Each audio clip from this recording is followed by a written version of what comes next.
Bienvenidos a una emisión más de Derecho a Disentir, el programa de Justicia TV en el que analizamos con estudiantes de diversas carreras y universidades temas de trascendencia nacional a partir de sentencias y criterios emitidos por la Suprema Corte de Justicia de la Nación. Hoy nos acompañan Carlos Amaya, de Derecho de la Salle, Carlos Torres, Víctor Alonso del Pozo, Frida Ibarra Holguín, Diana García y Fernanda Salgado, de Derecho del CIDE, Diana Posadas, de Derecho del Ibero, Paula Talavera y Sandra Contreras, de Comunicación de la UNAM. Yo soy Alejandro Telles y a nombre de todo el equipo de Derecho a Disentir les doy la más cordial bienvenida. Acompáñenos.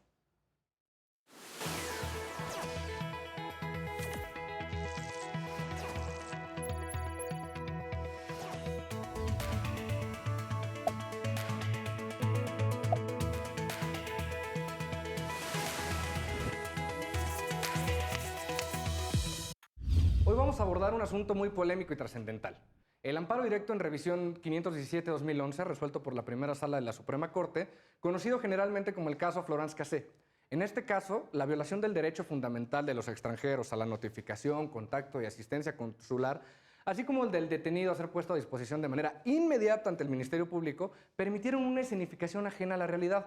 Esta escenificación vulneró el principio de presunción de inocencia de la recurrente y generó un efecto corruptor en todo el proceso penal. A su vez, esto vició toda la evidencia incriminatoria. Muchísimas gracias por acompañarnos. Carlos, comienzo contigo. Cuéntame, ¿de qué va la sentencia? Platícanos un poco. Muchas gracias, Alejandro. Bueno, el caso que vamos a abordar, ¿no? Están dos individuos, uno sexo masculino y uno sexo femenino, que ella es de nacionalidad francesa, ¿no? Son tres delitos que le imputan, ¿no? Libertad, ¿no? Privación ilegal de la libertad. Privacidad, libertad de privacidad. Privación. Privación de la libertad en su modo de secuestro, delincuencia organizada y posesión y detención de armas exclusivas del ejército y la armada, Okay. ¿no? Todo esto pasa en un rancho, que es Rancho Las Chinitas, ¿no? Que era propietario Vallarta, ¿no?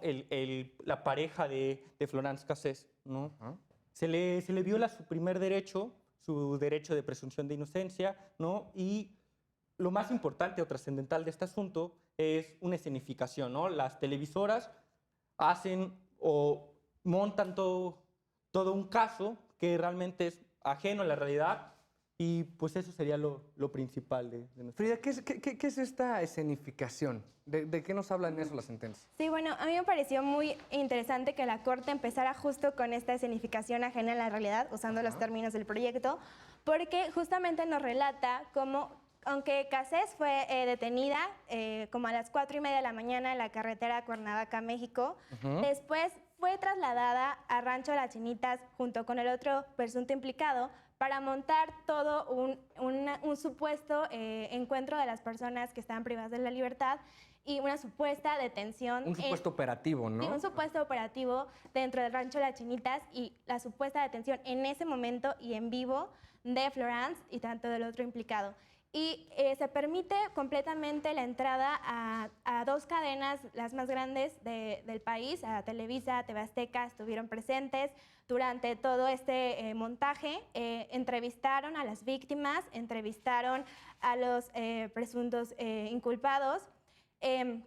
Y bueno, realmente la escena que describe la sentencia es una escena terrible y por lo más te deja como una sensación de realmente fue una responsabilidad de las autoridades de permitir que se montara una escena de este calado. Y bueno, eso es a lo que se refiere con escenificación ajena a la realidad en la sentencia. Muchas gracias. Diana, bienvenida. Gracias. Oye, a ver, platícame un poco de este primer derecho. Como comentamos al principio, hay dos derechos involucrados muy fuertes, ¿no? Que es el derecho a los extranjeros a tener asistencia consular. ¿Qué implica esto?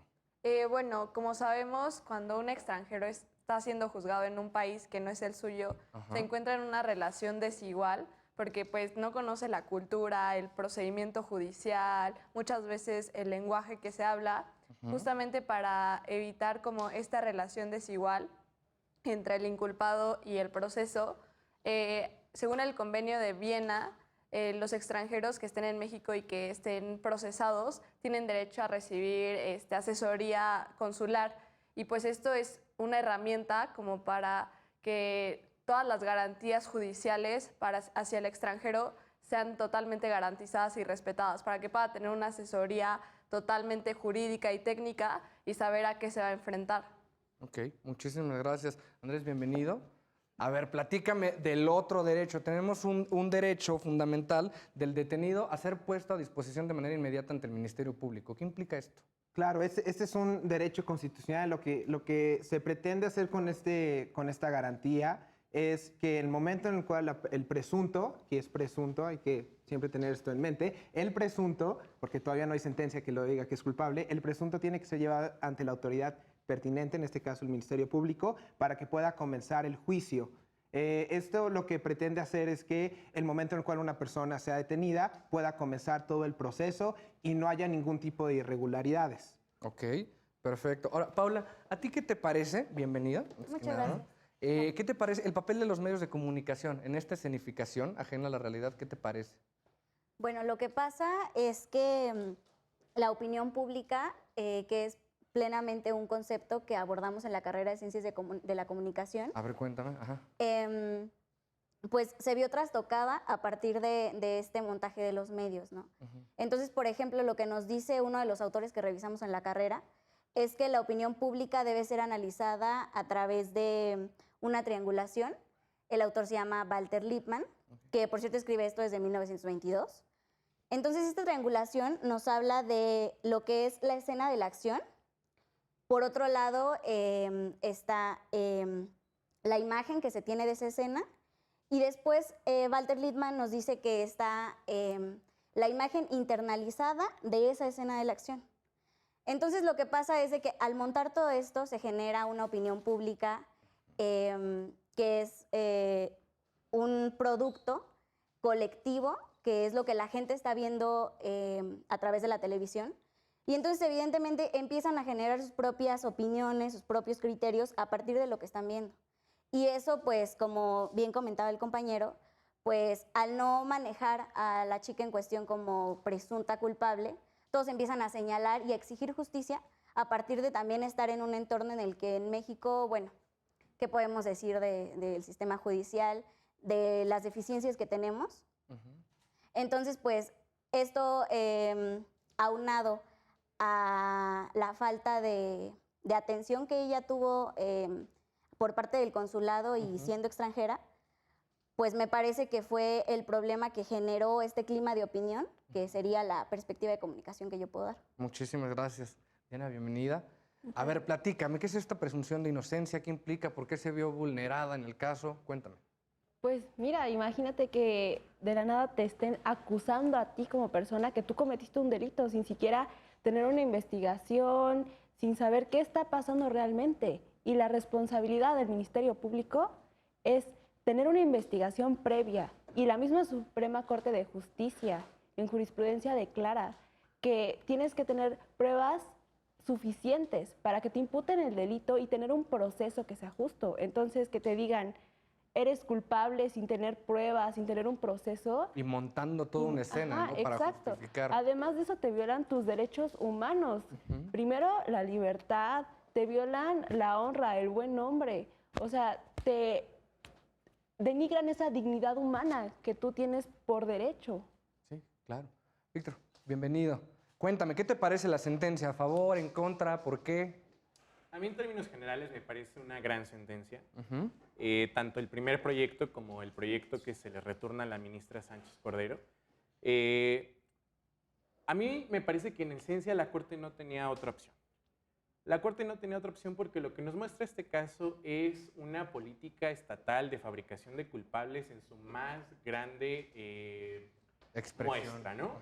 El hecho de que se haya hecho un montaje para incluso escenificar el momento de la detención y digamos que la serie de violaciones que se acumulan a partir de ello es como inhabilita el ius puniendi del Estado en el caso concreto. Muchas personas criticaron esta sentencia porque consideraban que debía de darse para efecto de que se repusiera el procedimiento.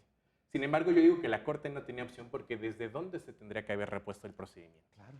Se tendría que haber repuesto desde la detención de la persona, ¿no? Entonces, es una situación incluso material y jurídicamente imposible. A mí lo único que me parece, sinceramente, triste y decepcionante de parte de la Corte y de parte de, pues, de las ponencias de los ministros que presentaban los proyectos, es que no hayan logrado mantener un discurso sostenible y congruente a lo largo del tiempo después del caso de Florence Cassé. A ver, cuéntame por qué.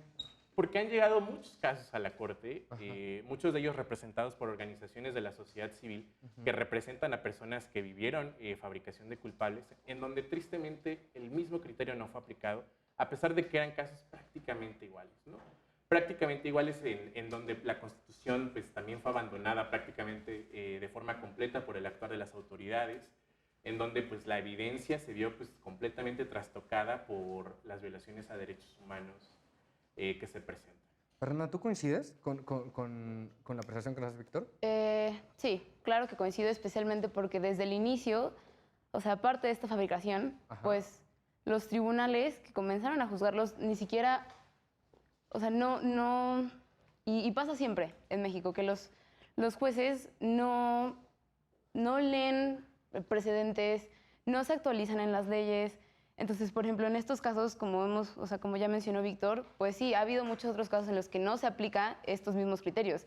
Y es muy triste porque estamos hablando de nuestro Tribunal Superior de Justicia. Entonces, o sea, y todos los demás tribunales deberían de estar actualizados en ese sentido. No tendríamos por qué exigirles a nuestros tribunales que hicieran su trabajo. ¿Tú crees que no ha permeado como tal el precedente o que todavía hay una deuda con la población en general para que en todos estos casos se haga justicia? Yo creo que no es el hecho de que no permee el precedente, porque el caso es famoso, el caso es muy, muy reconocido y es muy sonado. O sea, hay libros, incluso en la carrera nos dejan leer el libro, la sentencia, es de lo primero que te dejan leer. Porque es un caso muy polémico. Sin embargo, creo que eso es algo más de la deficiencia del sistema de justicia de México. Ok, perfecto. Muchas gracias. Alejandro, si quiero aquí acotar algo, ¿no? O sea, si bien mi compañera se va hacia las autoridades, yo creo que hay que partir un poco más atrás, ¿no? Desde, incluso en la sentencia lo va diciendo, ¿no? La parte policial, ¿no? O sea, ¿qué deficiencia tenemos o no que las autoridades, háblese de la policía o de los primeros que llegan a la situación del caso o hacen la detención, no tienen las capacidades y todos esos requisitos para llevar realmente su parte policial y pues realmente que exista desde una protección a los derechos, ¿no? de los detenidos y pues realmente también una aplicación de justicia, ¿no? O sea, porque si bien, como mi compañera nos comenta, llega a la autoridad, sí, pero desde la primera parte policial, pues ya llega deficiente, ¿no? Entonces, ¿cómo se le puede aplicar una verdadera justicia, una justicia pronta, expedita, ¿no? Si realmente ya la deficiencia de las pruebas obtenidas desde el primer momento son muy deficientes, ¿no? O sea, yo creo que... Sí, también algo que me parece que faltó señalar en los antecedentes cuando presentamos acá el caso es que, bueno, como sabemos, estos hechos ocurrieron en 2005. Y revisando en internet yo encontré que en 2012 la Comisión Nacional de los Derechos Humanos emitió una recomendación al Poder Judicial sobre estos temas que estamos abordando, sobre cómo no se habla de un presunto culpable y se señala directamente no atendiendo a acuerdos incluso internacionales sobre este tipo de derechos humanos, que como decía mi compañera Diana, pues atentan contra la integridad del propio humano, ¿no? Incluso de pensar en un proyecto a futuro, en un proyecto de vida, en el cual ya te señalaron y tuviste toda una campaña mediática de que hiciste tal y después resulta que no es así, ¿qué ocurre con tu vida, no? ¿Cómo puedes seguir con tu carrera, incluso con tu familia? Claro, ¿cómo puedes regresar a la normalidad? Bueno, me gustaría agregar un poco sobre la entrevista que dio la acusada. Realmente algo que me llamó muchísimo la atención en el montaje que hicieron fue que la obligaron a regresar al rancho para volverla a detener nuevamente. O sea, creo que es un punto que tenemos que analizar porque qué tipo de sistema que ejerce la justicia en México hace negociaciones con los medios de comunicación simplemente para que se haga polémico, para que la gente se entere. O sea, creo que deberían justamente enfocarnos en este punto porque es muy importante, ya que denigra las pruebas, las hace diferentes, hace muy difícil la investigación. Entonces, ¿qué tipo de negocio tienen los medios de comunicación con nuestro sistema judicial? Es preocupante. Bueno, vinculando un poco las últimas participaciones, yo creo que sin duda la policía tiene un rol importante y sin duda tiene deficiencias muy graves. Pero creo que no podemos perder de vista que este caso se inserta en un plan o política de Estado para fabricar culpables con el objetivo de aparentar estar rindiendo resultados frente a una sociedad sedienta de justicia. Claro, es solo por complacer a las personas, ¿sabes? Como al público, ¿sabes? Como mi guerra contra el narcotráfico está funcionando, claro que mis elementos policiales pues, son efectivos porque están cachando bandas de secuestradores, o sea... Perdón, al final también es brutal que la propia autoridad reconoce que fue un montaje, pero no le da la importancia. Dice, esto no va a ser tomado en cuenta dentro del proceso, entonces no se preocupen, o sea... Claramente es una forma que intentó de legitimarse, de vean cómo nosotros atrapamos a los secuestradores y esto tuvo un impacto después brutal en todos los medios de comunicación que empezaron a tratar a Cassés como ya una secuestradora sin que hubiera juicio y una sentencia condenatoria de por medio. Y también un poco retomando lo que dijo mi compañero Víctor, es cierto, la justicia sigue siendo muy elitista y solamente cuando tu caso llega a ser como a las gran polémico y todo el mundo está hablando de eso, es cuando realmente vemos algunas sentencias de la Corte que van mucho más allá de las garantías mínimas que se le deben de dar a las personas. Y quiero regresar al efecto corruptor. Yo no estoy de acuerdo con este, con este efecto, no sé, porque creo que es demasiado...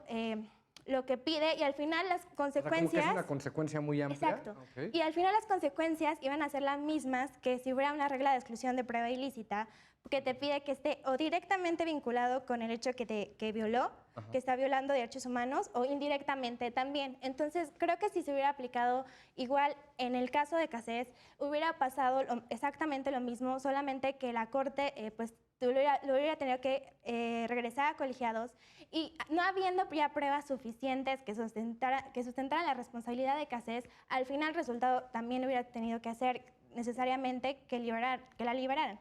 Ok.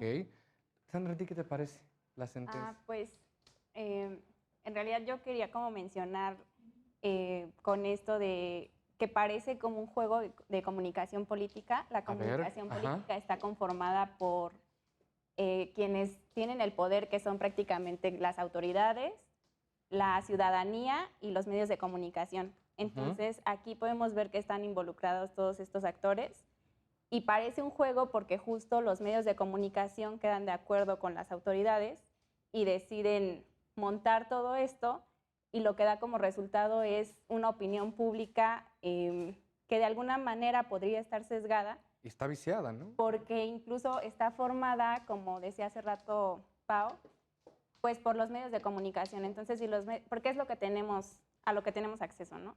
Entonces, si nos dicen que es una secuestradora, pues fue cuando la opinión pública empezó como a explotar, empezó a pedir justicia y entonces incluso se pierde como de foco que es un montaje. O sea, a pesar de saberlo, queda como de lado y se recupera hasta después, pero realmente no se le da de principio esa importancia. Qué tema tan interesante, este tema, cómo influye la comunicación política y cómo la comunicación hacia el ciudadano puede influir en un procedimiento. Me quedo con esa duda que es muy interesante. Lo que genera el efecto corruptor o si era necesario regresarlo al colegiado, tal vez pudimos alargar un poco el proceso. Regresamos con eso en el segundo bloque porque esto se está poniendo muy interesante. Regresamos en Derecho a Disentir por Justicia TV.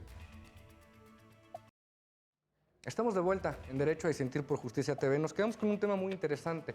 El papel del efecto corruptor, sin duda, es un elemento innovador en la sentencia de la primera sala y analizábamos un poco de cuáles eran las opciones que tenían los ministros. Regresar al colegiado, la exclusión de la prueba ilícita. Víctor, ¿nos querías compartir algo? Sí, sobre lo que mencionaba Frida, yo me permito disentir y sostengo que, en mi opinión, la Corte no tenía otra opción. ¿Por qué? Porque ¿cuántos casos conocemos en el Poder Judicial de la Federación en donde se han logrado excluir la gran mayoría de pruebas ilícitas y aún así las personas siguen siendo condenadas en distintas instancias? Yo pienso que en general hay una sensación entre los jueces y magistrados federales de que la opinión pública ejerce un poder muy relevante sobre sus posiciones y nadie se quiere aventar el vuelo de liberar a una persona acusada de secuestro, de delincuencia organizada o de cualquiera de estos delitos que la sociedad considera como graves para su seguridad. En ese sentido, yo creo que es un gran mensaje por parte de la Corte de aprovechar su poder, su influencia y, digamos, el hecho de que se trata de nuestro más alto tribunal para, pues, ya haber liberado directamente a la persona. A mí me parece que, o sea, aunque probablemente desde una perspectiva estrictamente jurídica, aunque el resultado tendría que haber sido el mismo bajo la exclusión de pruebas, la realidad es que yo no estoy seguro de que si hubiera regresado al colegiado se hubiera dado el mismo resultado. Sí, bueno, no podemos saber la seguridad que hubiera pasado, pero, o sea, hablando de una forma estrictamente de lo que la Corte tenía, los alcances que debió haber tomado, y yo creo que sí, debió haberlo regresado al colegiado porque fue un amparo directo en revisión. Esto implica que solo pueden ver cuestiones de constitucionalidad o interpretación constitucional o cuando no se toquen temas de constitucionalidad, se omitieron.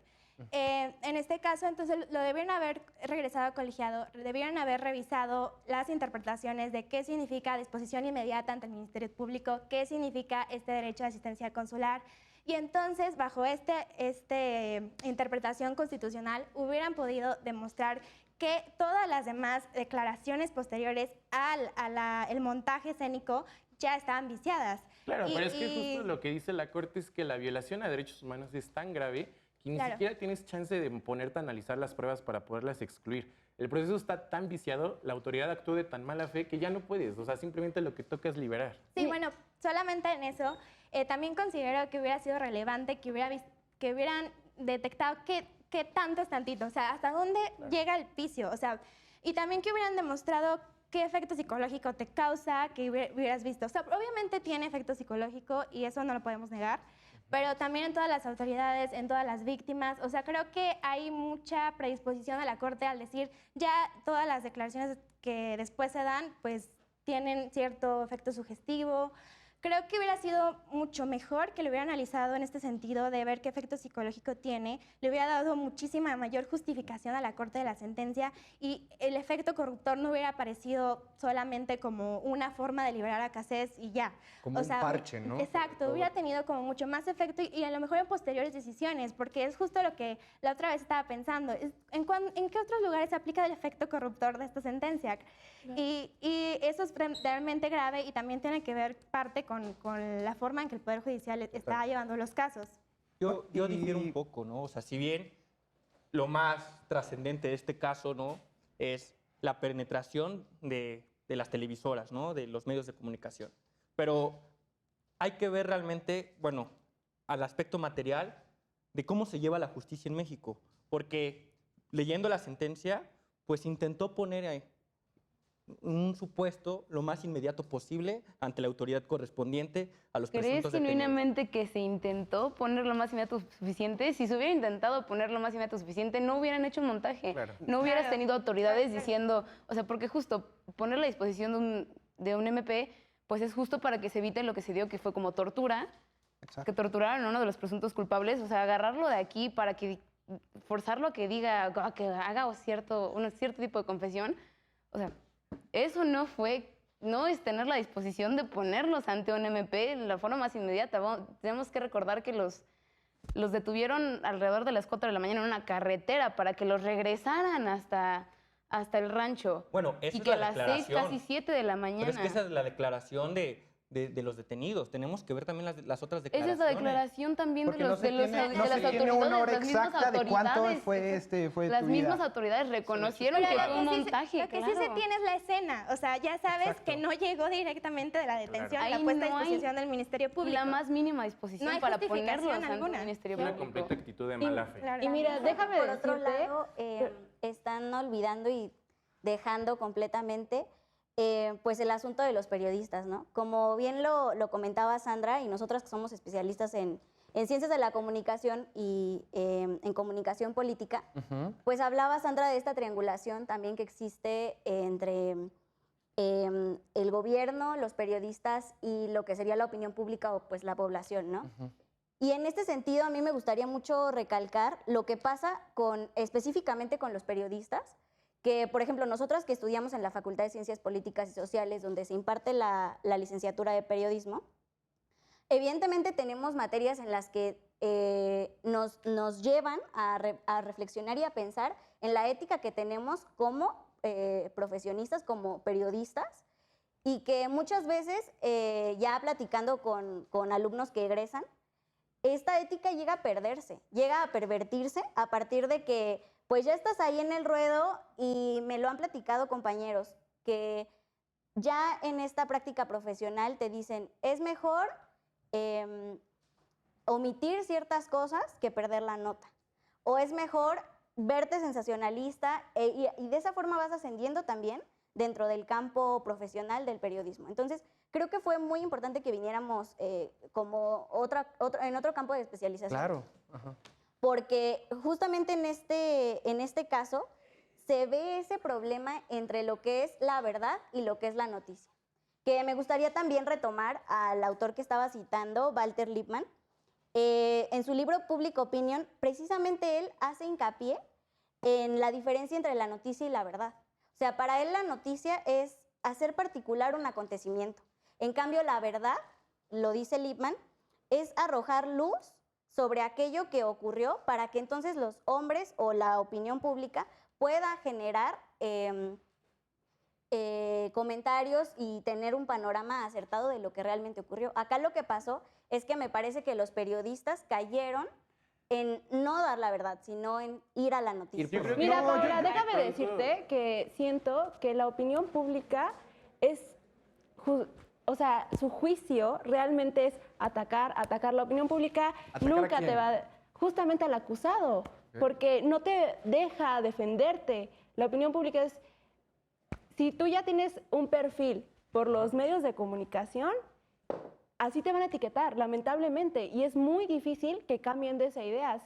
O sea, se ha visto con muchísimos casos, ya sea políticos, ya sea penales, controversiales, No, siempre y tienen una etiqueta. Estamos hablando de Televisa y de TV Azteca, entonces digamos que tú te despiertas, digamos que la población mexicana que tiene acceso a una televisión dice, bueno, me voy a parar, voy a ver las 6:45 noticias. de la mañana, Exacto, ¿no? A nivel entonces están nacional. preparando para salir a trabajar, ven esa persecución y dicen, uy, o sea, claro que es increíble que hayan atrapado a estas personas. Qué bueno que esté funcionando este sistema. pero- Esto Es tiene mucho que ver Claro. con justo los intereses de los medios de comunicación, los intereses de los políticos, los Y la intereses de ética. las autoridades y por supuesto la ética.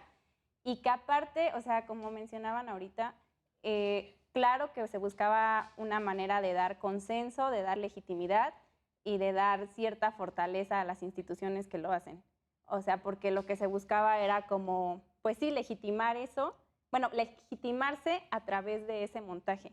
Y claro que se construye a través de toda una narrativa. O sea, la narrativa es todo este montaje y queda completamente dividido entre no matices ni colores grises, sino blanco y negro. Entre héroes y villanos. Claro, yo- Héroes No, todos los que entran, aquí sí villanos no ella.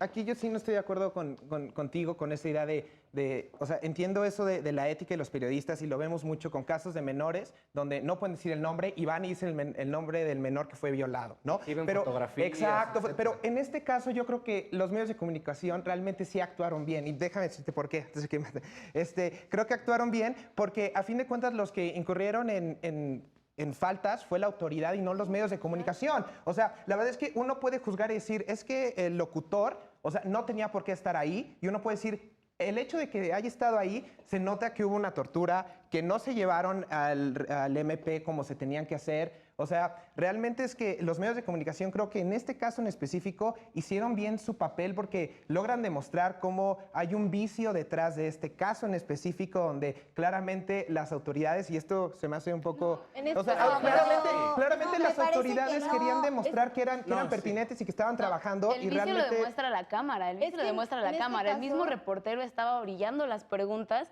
justo para apoyar a las autoridades a que hicieran una Pero al confesión. final los responsables Son son las las autoridades, no los medios. Pero también Es no una gran puedes- pregunta. ¿Solamente las autoridades O sea, son no, responsables? Es que es por eso que estamos planteando O este sea, hay tipo una de modelos cuestión triádicos. obviamente de ética de parte de los periodistas, pero al final el Estado debe permitir las condiciones necesarias Porque para no hay que los regulación de los procesados medios. No podemos tengan olvidar que hay un- acuerdos generales de comunicación social para las procuradurías y las policías que son violatorios de derechos humanos. Se han dicho muchas veces que estos someten a las personas a tribunales mediáticos. En ese sentido es completamente injusto culpar solamente a los periodistas, cuando claramente las instituciones ya traen una línea de obligar a que los medios se Yo no culpo comporten. solamente a los periodistas, simplemente arrojaba luz sobre esta parte que no están considerando ustedes al ser estudiar Derecho. Y es que yo pienso que no es que la falta de ética no es que hayan estado ahí, Ajá, sino la forma de actuar. O sea, por ejemplo, las preguntas. Claro, Ok. es lo que, Exactamente. a lo que mencionaba, que estaban orillándolos a hacer una confesión que ellos no Exactamente. deberían de...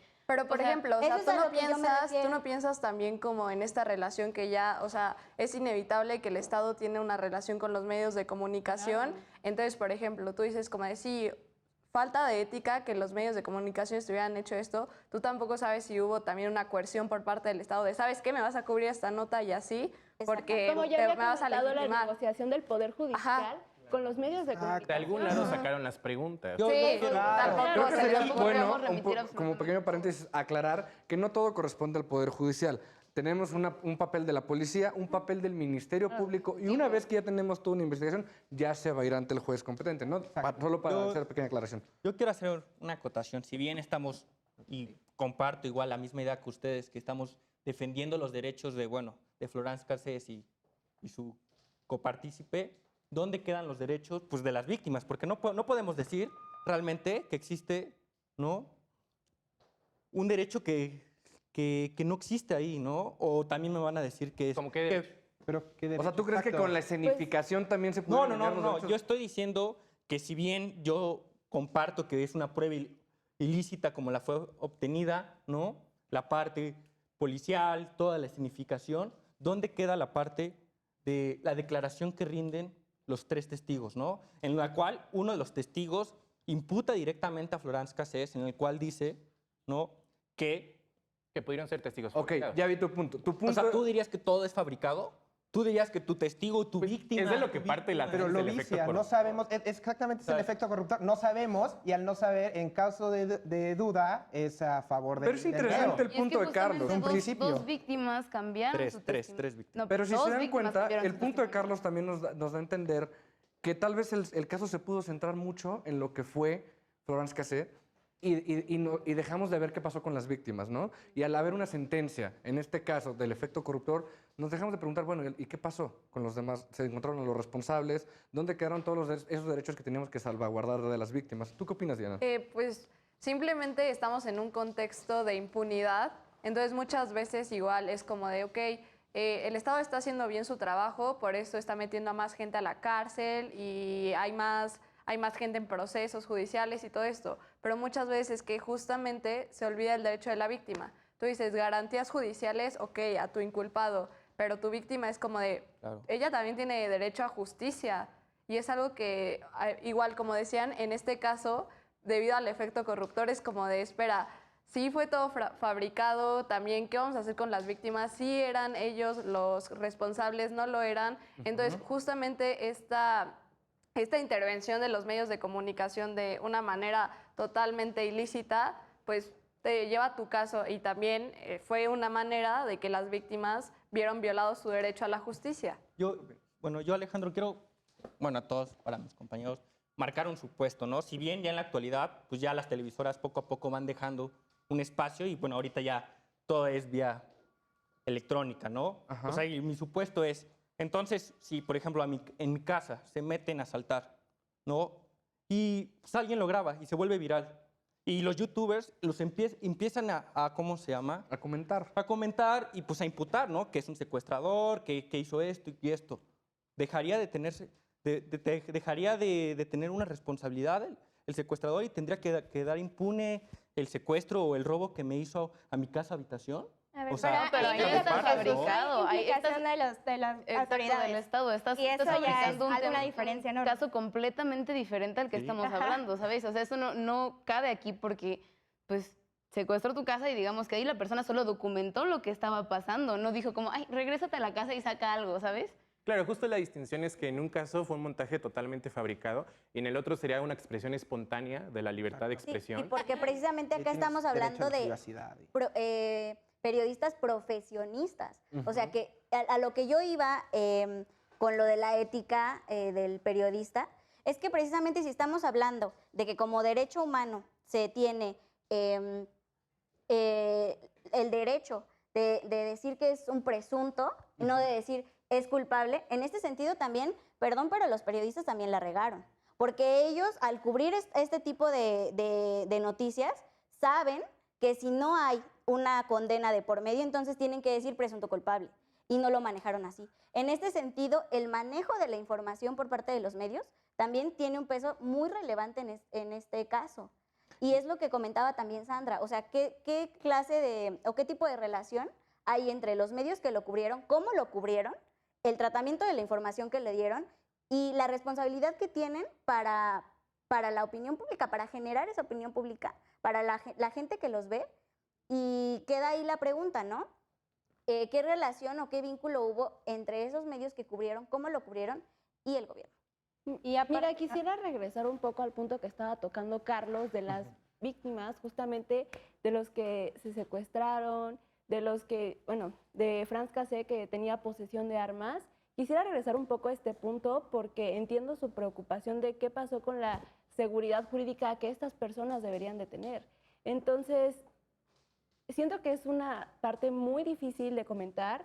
Creo que yo estoy de acuerdo con la sentencia por mucho que quiera ayudar a estas víctimas, porque realmente el caso o el asunto, realmente por los vicios, no se sabe qué sucedió, pero sí deberíamos de proteger a estas víctimas, tal vez regresando justamente a los tribunales para tener como, descartar ciertas pruebas que se sepan que son viciadas.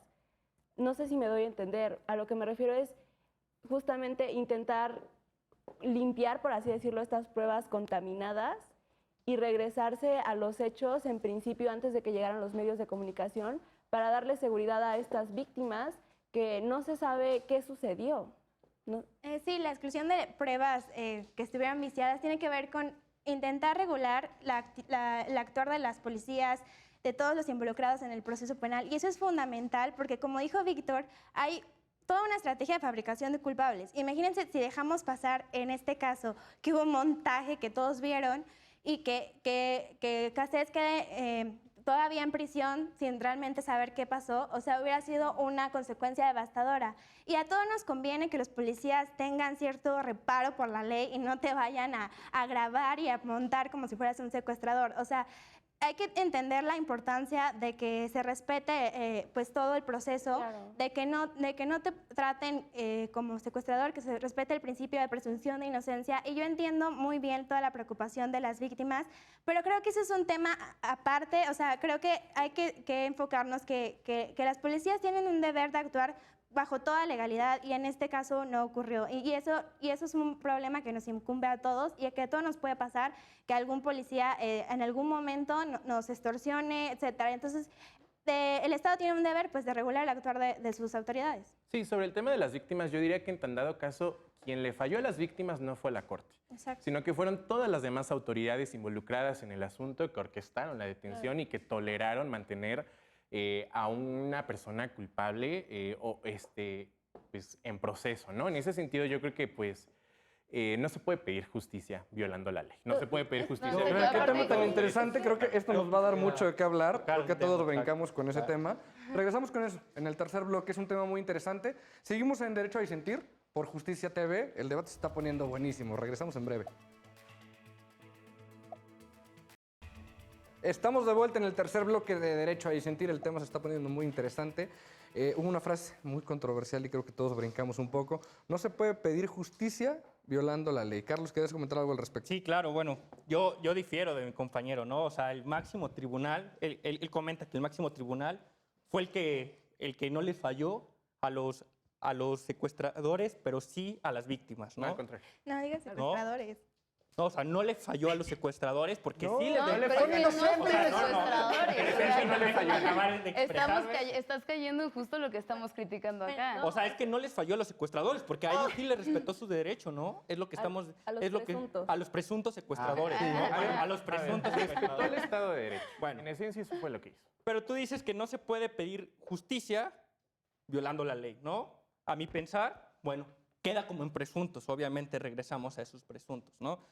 Pero no los secuestradores a priori estaban violando la ley, toda vez que están privando de la libertad a alguien, están teniendo una delincuencia organizada porque pues se acreditó plenamente la delincuencia organizada, ¿no? Porque tanto en la declaración de Vallarta, él declara que él y con 6 personas más, obviamente indirecta o directamente involucrada su pareja en aquel momento, estaba haciendo una delincuencia organizada. También él declaró, desde su primera declaración ante la autoridad correspondiente, también dice que él ya tenía más secuestros, ¿no? Ok, pero Vallarta Después sigue de en 4 prisión. horas de tortura en la primera declaración. Aquí, esto creo que es lo que quieres decir con no se puede pedir justicia partiendo de del no seguir la ley, ¿no? De la injusticia. Porque es, a ver, yo voy a pedir justicia diciendo que tú secuestraste a alguien con esta pistola que yo te puse. Oye, no. Si quieres decir que esta persona pudo haber secuestrado, no puede ser con esa pistola. Y es exactamente lo que mencionabas del efecto corruptor. O sea, el problema en este caso que llegó a afectar a las víctimas es como hubo una serie de actos indebidos por las autoridades, se va a decir que todo estuvo corrompido, que todo estuvo mal, y ahí se va a descartar cuando por las víctimas debería ser, no. O sea, hay que analizar todo el esquema, ver qué cosas realmente fueron, afectó la corrupción y todo esto de la escenificación y cuáles no, porque sigue existiendo tanto la posibilidad de que sea inocente como que sí haya un vínculo. Y es lo que tiene que hacer los tribunales y la corte. No decir nada más, oye, te torturé, pero ¿qué crees? O sea, ¿qué crees? Como tú ya dijiste ante tu abogado, que es lo que dice la ley, que para poder hacer un testimonio tiene que estar ahí, o confesar tiene que estar ahí tu abogado, ya con eso te vinculo y ahí me limpio Bueno, no las previamente, manos. o sea, o sea, y a ver, la ley te da la posibilidad de ser un abogado. No, más pero- en No, cambio, no, No, es pero un te da el tiene que ser derecho, un tienes el abogado, derecho no a un una juez. defensa. Es el derecho como una facultad de ejercer ese derecho. Más en cambio, no es una obligación preponderante del imputado. El imputado puede, si es su derecho, rendir la declaración en el momento que él que le estime necesario. A ver, Pero, espera. A ver, no solo lo digo A ver, yo. Víctor, ¿tú Esa qué es la opinas? ley, Vamos perdón. contigo. No solo lo digo yo, lo decía Becaria desde hace ya algunos siglos. En Claro. cualquier estado medianamente civilizado, todo ciudadano tiene que tener el derecho a estar seguro de que no lo van a detener en cualquier momento de su vida. Claro, seguridad Y jurídica. si no, no hay construirle todo una acusación y después llevarlo a la cárcel. Pero es que ahí yo difiero, porque bien, comparto tu idea de que sí tienes que tener ese acceso a poder libremente transitar por donde tú quieras, sí, pero también recordemos que sí se giró orden de aprehensión, sí existe una orden de aprehensión y por eso es una excepción a la regla que tú me estás poniendo. ¿Sí me explicó? No, espera, No, pero, sí, ok, claro. hubo orden de aprehensión y todo lo que quieras, pero, por ejemplo, una confesión que la haces no con tu abogado, o sea, es una confesión prácticamente que puede haber sido fabricada mediante tortura y todo. Y la tortura es que, por ejemplo, aunque no lo hayas hecho, puede llegar a un nivel de tortura que dices, ok, sí lo hice, porque ya quiero acabar con esta tortura. Claro, no es o un sea, en la paciente como tortura para no hay contratar. incentivos para decir la Y sí verdad. está establecido en la ley que Una tiene que ser con tu confesión, abogado y enfrente a un juez. perdón, Sí lo dice, sí. Acuérdate que para una confesión tú tienes que estar primero en tus 5 En tus sentidos, plenas facultades, tienes que sí. estar en tus meras facultades y acuérdate que es muy importante en penal, tienes que corroborar los hechos con lo que está diciendo la declaración, porque solamente en penal necesitas estos 2 requisitos. En otras materias la declaración es totalmente libre, es aceptada, pero en penal tienes que corroborar esos hechos con la declaración. Y yo realmente sí estoy de acuerdo con la sentencia, entiendo tu preocupación por las víctimas, pero al tener esta contaminación necesitamos un Estado de Derecho para saber que realmente se está aplicando las leyes. Sé que es muy controversial en este momento decir se están aplicando las leyes, pero es que mira, contaminaron las pruebas. Sí estoy de acuerdo con el estado de legalidad. Pero es que- Sí, no, y es que exigir justicia para las víctimas, o sea, no puedes exigir justicia, más bien, justicia para las víctimas también implica seguir el debido proceso. Si no, no hay justicia. Es justo lo que decía aquí mi compañero Víctor. Y una defensa adecuada. O sea, Claro, es que yo no estoy claro, en contra porque de la si no vas a sentencia. estar imputando a personas que no sabes si sí fueron los que cometieron el crimen. Es que yo no Eso estoy- no es justicia para las víctimas. Yo no estoy en contra de la sentencia, sino yo a mi pensar se quedó acotada la sentencia toda vez que nunca existió una reparación del daño hacia las víctimas. O sea, yo no estoy quitando que tengan derecho los presuntos imputados. Es que, a ver, no tocaba en este asunto. No, No, se es sigue una- por otra es una- vía, ¿no? es Es un otra amparo vía y es que otro para punto. O sea, casos. no se van a La Corte no satisfacer- se puede meter en las víctimas. En las víctimas. No se van a satisfacer los derechos de la víctima y de la justicia metiendo a una persona inocente a prisión. Al contrario, es un despropósito porque gastas muchísimo dinero, muchísimos recursos humanos, todo tu aparato estatal, para meter a una persona que no cometió el crimen y sigues dejando a la persona que sí cometió el crimen allá Para que afuera continúe contribuyendo a la cometiendo inseguridad. Es un juego muy mañoso utilizar el tema de las víctimas para decir dónde quedan, porque realmente ni siquiera sabemos si es secuestrador o no. No hay sentencia condenatoria en su contra. Mientras eso no pase, por principio de presunción de inocencia, tú no puedes asumir que ella cometió el secuestro. Entonces, cuando pides justicia para las víctimas en este sentido, realmente no estás pidiendo nada, porque las víctimas no saben si ella fue o no fue. Y si te Justo quedan dudas, eso lee la es novela de como- Jorge Volpi. Creo que, Mira, es que estás dejando de lado como lo que estábamos viendo, que es la escenificación ajena a la realidad. O sea, por un lado están las víctimas, pero realmente no sabemos si sí son víctimas. O sea, con ¿no certeza. existieron víctimas? No, o No sea, sabemos. No, no sabemos. podemos Sí, O sea, aseverar ¿ustedes nada. sí plantearían hay, un pero- supuesto de que todo fue montado? Es Sí que no pasa. estamos Puede partiendo, ser. todos son En donde incluso supuestos. fabrican el delito. Realmente no Es que sabemos qué simplemente pasó. tenemos el caso de Frida Sofía. O sea, no vayamos muy lejos. Hay muchísimos casos ya en nuestra actualidad que son montajes de propio Televisa o de la cadena que quieran, que pues suena mal o suena chairo si quieren, perdón, soy de la UNAM.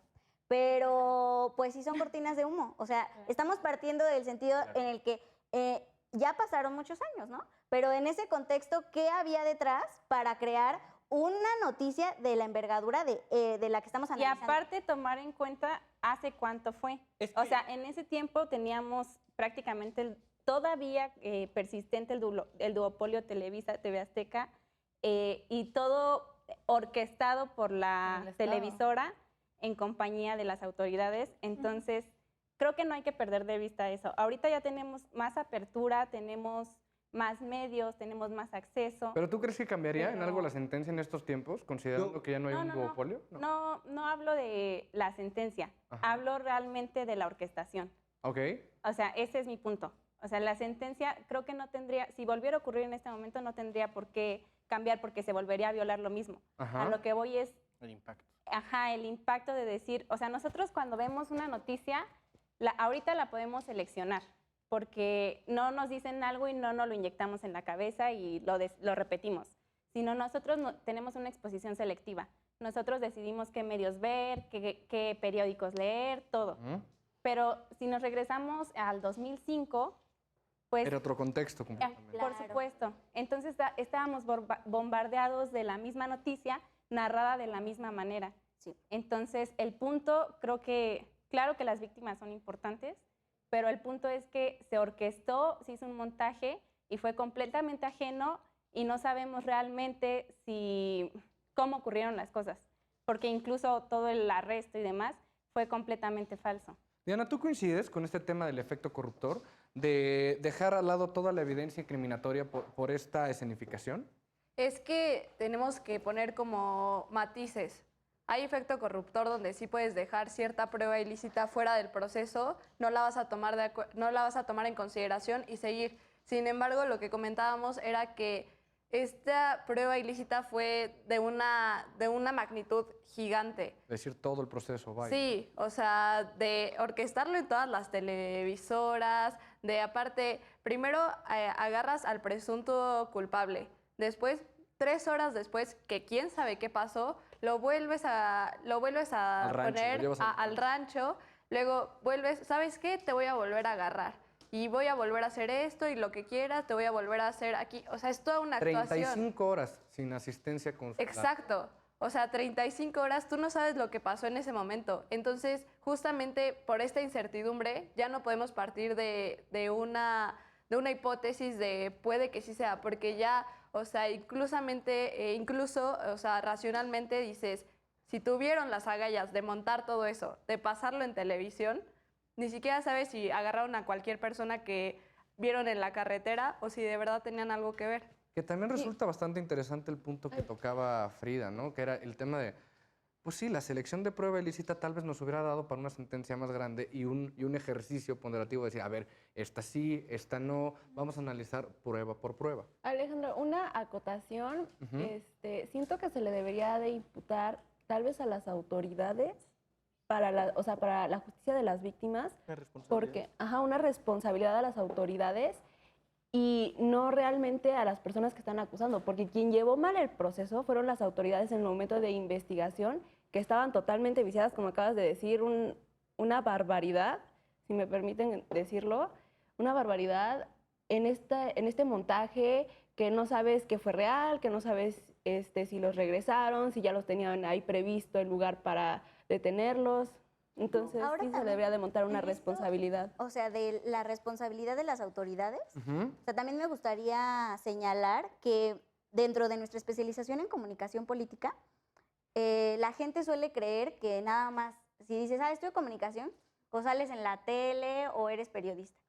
Y no es así. O sea, dentro de ciencias de la comunicación tenemos una amplia gama para el campo profesional, y uno de ellos puede ser la comunicación institucional. Okay. En este sentido, o sea, también queda preguntarnos qué papel jugó ese vínculo que hay entre la autoridad, el Poder Judicial, los que sabían hacia dónde Las autoridades ministeriales. Exactamente. Porque el Poder Judicial ya vino después, hasta el juez. Exacto, las autoridades ministeriales que dijeron, vamos a ir a ver este caso y los vamos a agarrar. Alguien tuvo que dar el pitazo para que llegara también los medios de comunicación. Y en ese sentido, ¿cómo fue esta relación, este diálogo entre los periodistas y la comunicación institucional? Carlos, brevemente una conclusión porque nos queda poquitito tiempo. Bueno, o sea, pues ya lo último que quisiera tocar sería lo de la presunción de inocencia, ¿no? O sea, trayéndola a la actualidad, en el Código Nacional de Procedimientos Penales, lo marca, ¿no?, como un derecho adjetivo, ¿no?, en su artículo 13, ¿no? Y deriva de una presunción, ¿no?, que presumo. Pero no nada más, a mi pensar, puede ser positivo, ¿no? Dicha presuncional, si lo arroja y si se evoca todo eso, podría también ser negativa esa presunción de inocencia. No siempre se tiene que ver con un carácter simplemente afirmativo. Traspolándolo en otras, como en otras materias pasa, civil, mercantil, familiar, ¿no? No solamente esa presunción de inocencia deriva o estriba hacia un aspecto afirmativo, también podría derivar hacia un aspecto negativo. Frida, ¿con qué conclusión te quedas después de este debate? Bueno, nada más para contestar lo de la presunción, hay una presunción de inocencia que te tiene que acompañar durante todo tu proceso penal, y es el Estado el que te tiene, las autoridades, el Ministerio Público en este caso, el que te tiene que revertir esta presunción de inocencia. Y esto es fundamental porque el Estado tiene todo el poder para empezar la maquinaria del sistema de justicia penal en tu contra. Entonces, hay que darle el peso que requiere al principio de presunción de inocencia. Y ya, para concluir, lo que quiero decir es que creo que aquí hay que darnos cuenta de que es muy importante que se regule el actuar de las policías, y en este sentido, la exclusión de prueba ilícita yo creo que debía ser un mejor razonamiento por parte de la Corte que el efecto corruptor, porque justamente no ha sido aplicado como podría haberlo hecho, y también la parte de que algunos jueces, a pesar de la exclusión de prueba ilícita, dejan salir, más bien, no meten a la cárcel a la gente. Tiene que ver también más bien con los propios jueces y cómo están tomando este criterio. Yo creo que lo que debemos esperar es mayor apertura por parte de los jueces, mayor creencia en el principio de presunción de inocencia, mayor respeto por el debido proceso. Perfecto, pues muchísimas gracias por acompañarnos. Ha sido un programa maravilloso. Creo que podríamos haber seguido debatiendo un ratote más. Les agradezco mucho. Estos ejercicios sin duda nos llenan a todos nosotros y nos llenan a todos en casa. Gracias por acompañarnos en una emisión más de Derecho a Disentir. Nos vemos en la próxima.